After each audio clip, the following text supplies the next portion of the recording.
गांव के हर घर में एक ही चर्चा थी कि कुसुम जैसी नेक औरत ने अब तक शादी क्यों नहीं की। गांव वालों के लिए यह एक पहेली बनी हुई थी। कुसुम का स्वभाव इतना अच्छा था कि उसे हर कोई पसंद करता था। वह हमेशा अपने परिवार और आसपास के लोगों की मदद करने के लिए तैयार रहती। उसका जीवन पूरी तरह से अपने भाई रमेश के परिवार को समर्पित था। रमेश की पत्नी सरला भी उससे बहुत प्यार करती थी। वह नंद के रूप में नहीं बल्कि अपनी बहन के रूप में कुसुम को मानती थी। कुसुम ने रमेश के बच्चों को पाला पोसा और उनकी परवरिश में कोई कमी नहीं छोड़ी। बच्चों की पढ़ाई से लेकर घर के काम तक कुसुम ने हमेशा अपने परिवार के प्रति अपने कर्तव्य को पूरी तरह निभाया। गांव में हर कोई उसकी तारीफ करता था, लेकिन लोग उसके त्याग को समझ नहीं पाते थे। उनके लिए यह सवाल बना रहता कि कुसुम ने शादी क्यों नहीं की। धीरे धीरे जब उसकी उम्र 44 साल हो गई तो इस सवाल ने और भी गंभीर रूप ले लिया।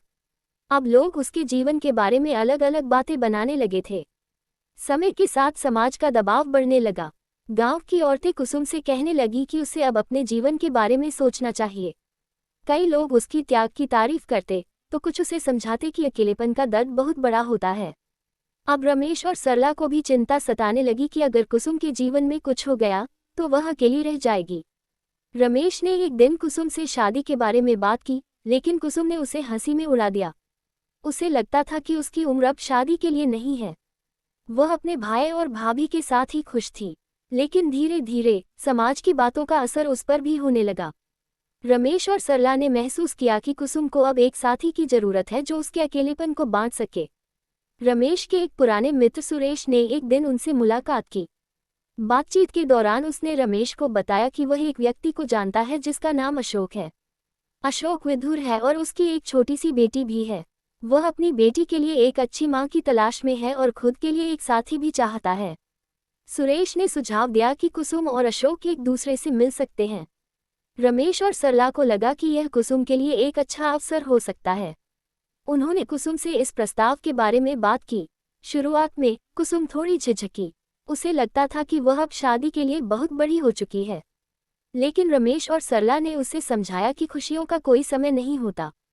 कुसुम ने अंततः इस प्रस्ताव को स्वीकार कर लिया और अशोक से मिलने का निर्णय किया। रमेश के घर पर दोनों की पहली मुलाकात रखी गई। अशोक एक साधारण, समझदार और विनम्र व्यक्ति था। उसने कुसुम से अपने जीवन के संघर्षों और अपनी बेटी के प्रति अपनी जिम्मेदारियों के बारे में बताया। उसकी आंखों में एक गहरी समझदारी और उसके शब्दों में एक सच्चाई झलकती थी। कुसुम ने महसूस किया कि अशोक एक अच्छा इंसान है जो अपनी बेटी के लिए एक मां और खुद के लिए एक साथी की खोज में है। बातचीत के दौरान कुसुम और अशोक ने अपने अपने जीवन के कई पहलुओं को साझा किया। कुसुम ने महसूस किया कि वह अशोक के साथ सहज महसूस कर रही है और शायद उसके साथ जीवन बिताने का निर्णय सही हो सकता है। अगले कुछ हफ्तों में कुसुम और अशोक ने कई बार एक दूसरे से मुलाकात की।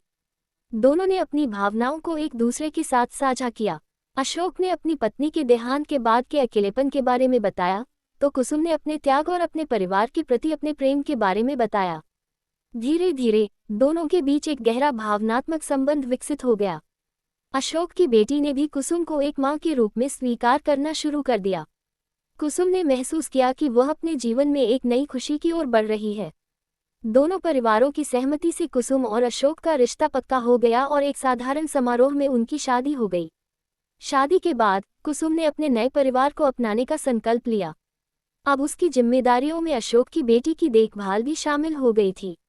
शुरू में उसे थोड़ी मुश्किलें आईं, क्योंकि उसने कभी खुद के बच्चों की परवरिश नहीं की थी। लेकिन अपनी स्नेहपूर्ण व्यवहार और समझदारी से उसने धीरे धीरे अशोक की बेटी का दिल जीत लिया।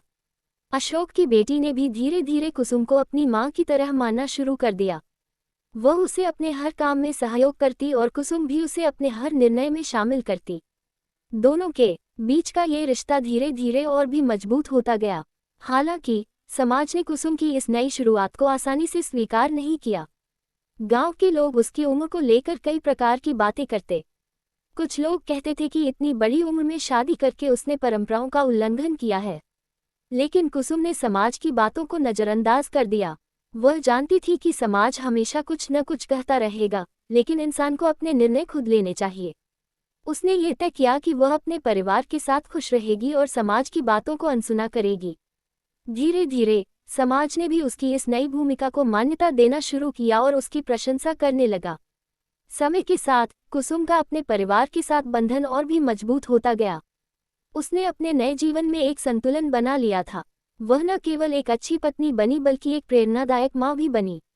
उसके भाई रमेश और भाभी सरला भी उसकी इस खुशहाल जिंदगी को देखकर बेहद खुश थे। अब कुसुम का जीवन खुशियों से भर गया था। उसने अपने परिवार के साथ एक नई जिंदगी की शुरुआत की और अपने रिश्तों को गहराई से निभाया। उसके जीवन में अब अकेलापन नहीं था, बल्कि एक नई जिम्मेदारी और खुशियों का संसार था। इस कहानी से हमें ये सीख मिलती है कि उम्र केवल एक संख्या है और इंसान को अपनी खुशी के लिए समाज की परवाह किए बिना अपने निर्णय लेने चाहिए। अगर किसी को सच्चा साथी मिल जाए तो उसे अपने जीवन में किसी भी उम्र में खुशी पाने का पूरा हक है। कुसुम ने समाज की परवाह किए बिना अपने जीवन में एक नई शुरुआत की और खुद को एक खुशहाल जीवन दिया। ये कहानी हमें ये भी सिखाती है कि प्यार और अपनेपन के लिए कभी भी देर नहीं होती। अगर वीडियो अच्छी लगी हो तो वीडियो को लाइक करें, शेयर करें और सब्सक्राइब करें।